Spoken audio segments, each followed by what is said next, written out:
Good evening, ladies and gentlemen. Thank you so much for joining me on this edition of the 6 p.m. primetime newscast on Equinoxe television. For presentation, I am Immaculate Fogwe, and first, our major stories.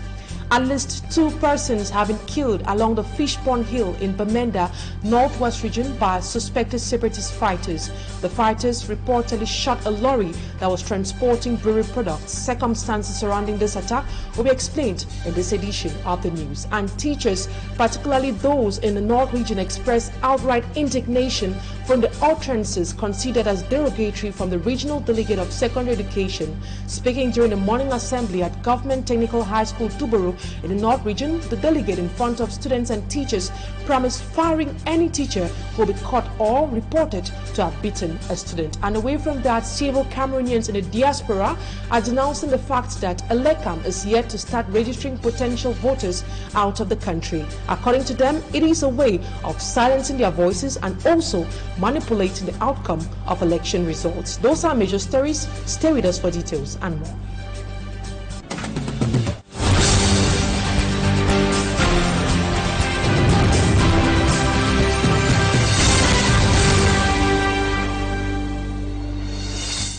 Thank you so much for choosing Equinoxe Television. You made the right choice. We'll begin this edition of the news in the northwest region, where 2 persons were recently killed along the Fishpond Hill in Banda, which is a chief town of the northwest region, after suspected separatist fighters launched an attack on a truck transporting brewery products. Details in this report done by our northwest correspondent, Bo Stella.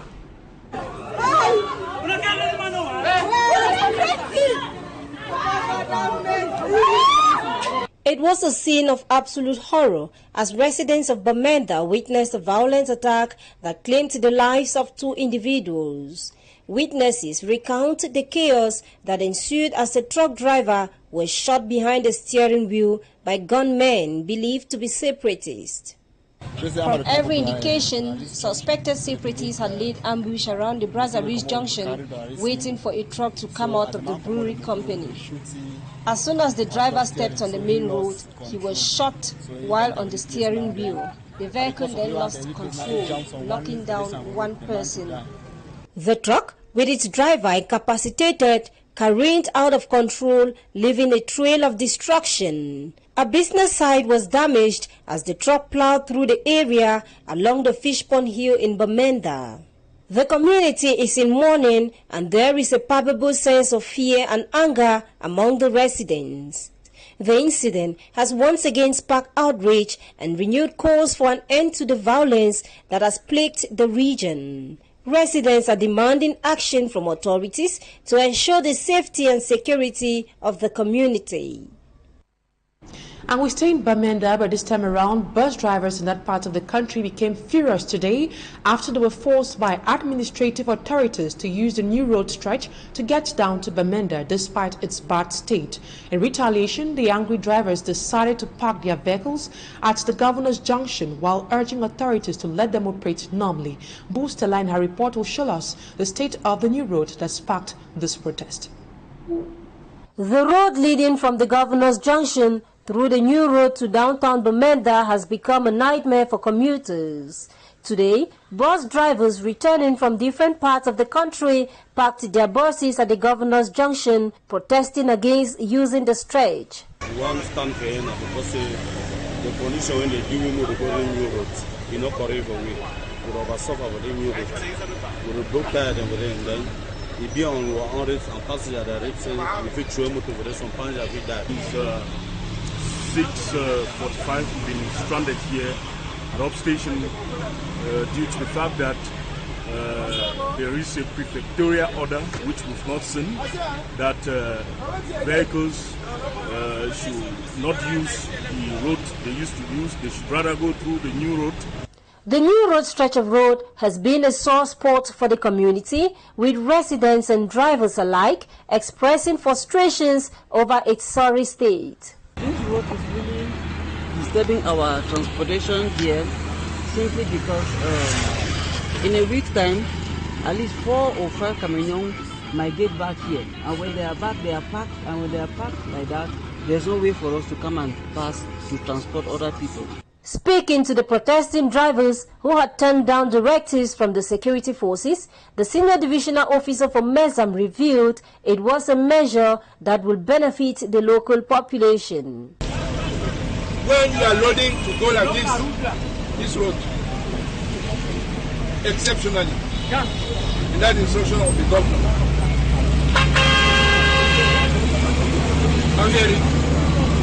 we want to keep the road for the interest of our population. We don't want the road to block. Despite today's temporary agreement to allow drivers access downtown from Governor's Junction through the Finance Junction, residents are calling for expedited rehabilitation efforts as they have already started. From the Northwest region, we now move to the Littoral region, where 3 suspected bandits who are members of a gang of 6 have been apprehended by security forces of the Littoral Gendarmerie Legion. The arrest comes after several complaints from the population who have been having sleepless nights due to numerous attacks orchestrated by the men of the underworld. At the time of the arrest, they were in possession of dangerous weapons and the sum of 360,000 francs CFA. We have details with Esedu Siliengo.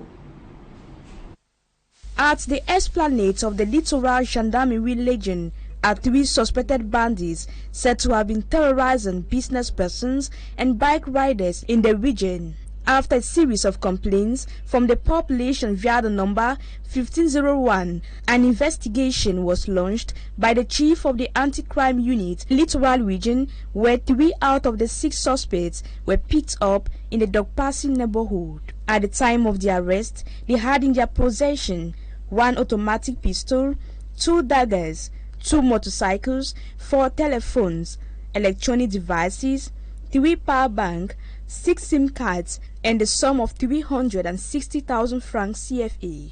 Meantime, 3 members of the gang are still on the run. Colonel Pierre Aimé, commander of the Littoral Gendarmerie Legion, calls on the maximum collaboration of the population, and equally they shouldn't relent efforts in denouncing suspected cases. Asia Lucy reporting there. The first hearing of the Martinez Zogo murder case has been adjourned to March 25, 2024. The 17 suspects were all present at the Yaoundé Military Tribunal today, and Abila tells us that they are being charged for murder, complicity, and torture. Her report. 17 suspects of the Martinez Zogo murder case were at the Military Tribunal in Yaoundé Wednesday, March 13, when the first hearing was to take place. After about 2 hours of another audition, the president of the Military Tribunal informed the suspects and their lawyers that the hearing has been adjourned to March 25, 2024. The prime suspects, Jean-Pierre Amougou Belinga, Maxime Ekoeko, and Bruno Bijang, arrived at the Military Tribunal heavily guarded and escorted by gendarmes and also the police. The suspects will have to answer charges for murder, complicity to murder, and complicity to torture. All the 17 suspects left the Military Tribunal back to their prison cells at the Kondengi Maximum Prison. They are all expected to be back to court on March 25 for the first hearing. Cameroonians are waiting impatiently for the D-Day, which is March 25, for the very first hearing, after which they will know who is or are those who brutally killed Martinez Zogo. Away from that, some teachers in Cameroon have condemned the humiliation slammed on their colleagues in front of students by the North Regional Delegate for Secondary Education, all marking an X on corporal punishment on the assembly ground at Government Technical High School Duboro in the North Region. The regional delegate told teachers in front of students that anyone who dares beat a learner will be expelled. Educationists qualified this outing of the delegate as unprofessional and immature. We have details with Innocent Aze. In the video, the North Regional Delegate for Secondary Education warns teachers of Government Technical High School Tuboro against corporal punishment and threatens severe sanctions await defaulters in front of students on the assembly ground. Un chef de travaux a porté la main sur un élève, il sera relevé. Students clap for him as the school administration pays keen attention.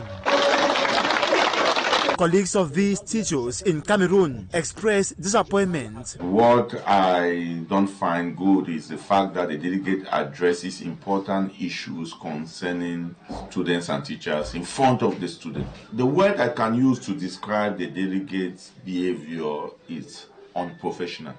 We were scandalized. It was a very unprofessional, untactful, and a very, very unmature approach to treat this issue. They believe the delegates, in trying to solve the problem, rather funds violence in the school. This will now encourage the students to become more recalcitrant and stubborn. I can promise you that with this action of the delegate, the students in that school will not even listen to the bare instructions that the teachers give them in class, because they will ask, what can you do?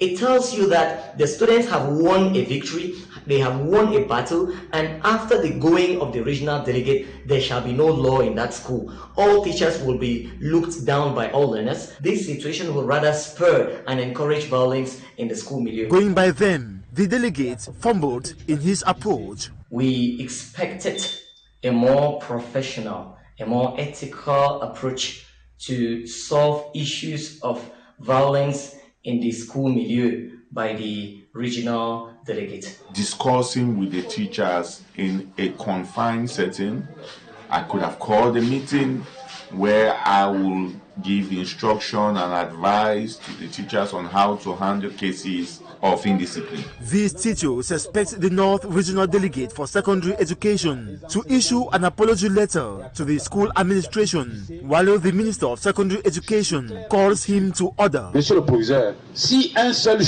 Away from education, Cameroonians are currently struggling with high inflation rates, a situation that has resulted to economic hardship. They blame government's lack of willingness to subsidize farmers as one of the major reasons for the hike in the prices of basic commodities. Our reporter in Malaglo visited the Sadaga market here in the city of Douala and now reports. Dry fish, commonly known as mbunga, whose price dropped a few weeks ago, now cost an arm and a leg in the market. We used to sell 12 fish at 1,000 francs. Today we sell 8 or 9 fish depending on the size at 1,000 francs. And this is because of fuel increase. In addition to fish, there are other food items highly consumed by the population, such as rice and sweet potatoes, that has experienced a price hike. 50 kilograms of rice used to sell at 15,000 francs. We now buy it at 23 or 28,000 francs depending on the quality. We have also increased the price of potatoes because of high transportation fare. Reasons advanced by traders for this increase is the hike in the price of fuel, which has led to high transportation costs affecting business. Farmers thus call for government assistance in order to increase food production. Unless farmers receive government subvention, the situation will get worse. Par exemple, la tomate que je vends, je la vends actuellement à 10 000. Et à un moment, on vendait ça à 8 000, 3 000, 4 000, 2 000, 2 500 l'occasion. As a result of this increase, many complain it has become difficult to afford 3 square meals a day. This is because of the high cost of living in Cameroon.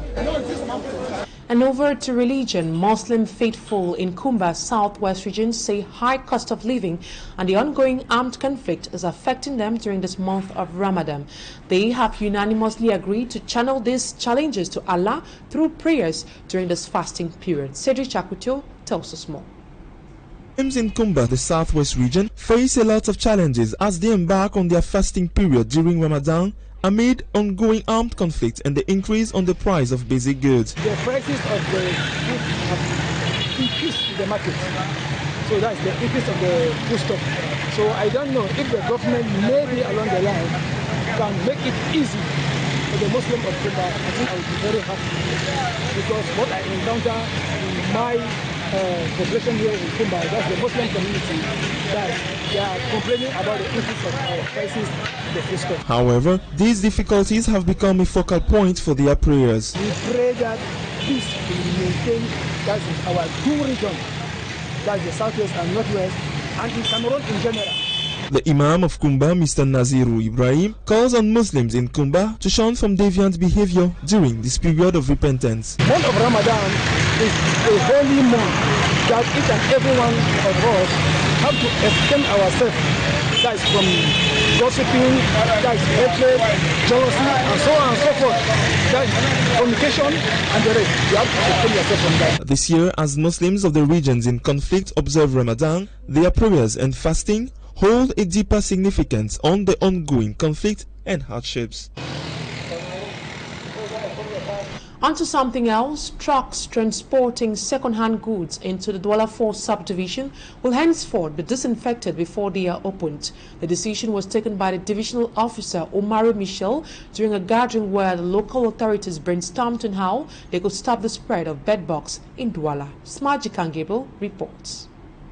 The outbreak of bedbugs in Douala 1, 3 and 5 subdivisions respectively, local authorities in Douala 4 subdivision have started strategizing on how they can easily stop bedbugs from entering the subdivision. It is for this reason that a sensitization meeting took place at the Douala 4 council chambers, bringing together local authorities, medical experts and traders dealing with the sales of second-handed goods. The outbreak was declared in neighboring subdivisions, so it's normal that we take preventive measures to ensure that we don't have the same situation in Douala 4 subdivision. You know, we have the biggest second-hand goods market in our area. In the course of the sensitization meeting, health experts gave several ideas on how people within Douala 4 subdivision could stop bedbugs from coming into the subdivision. The divisional officer of Douala 4 subdivision sends this message to dealers of second-handed goods. All of the containers that will be brought here must be disinfected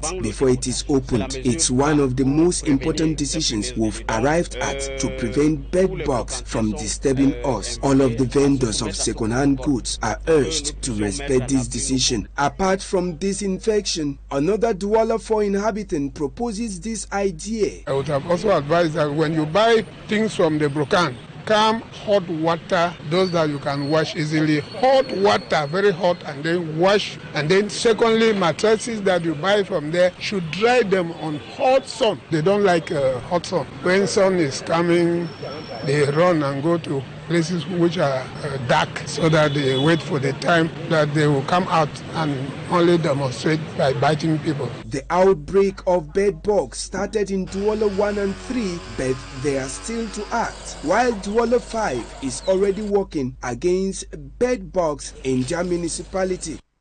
That's it for the first part of the news. Talking Point is up next.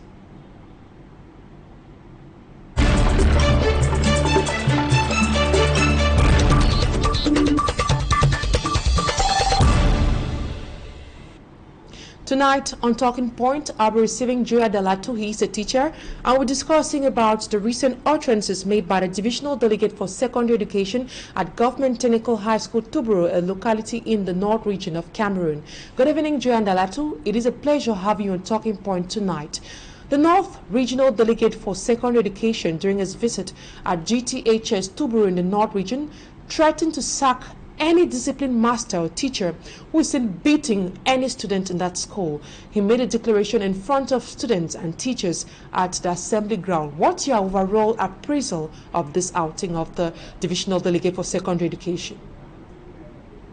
Things in the right context. We must remind that the recent outing of the Regional Delegate for Secondary Education of the North, that is actually buzzing on all the various social media, falls within the framework of the Article 35 of the Law of School Orientation of the 14th April 1998, that stipulates that all forms of violence towards students is prohibited.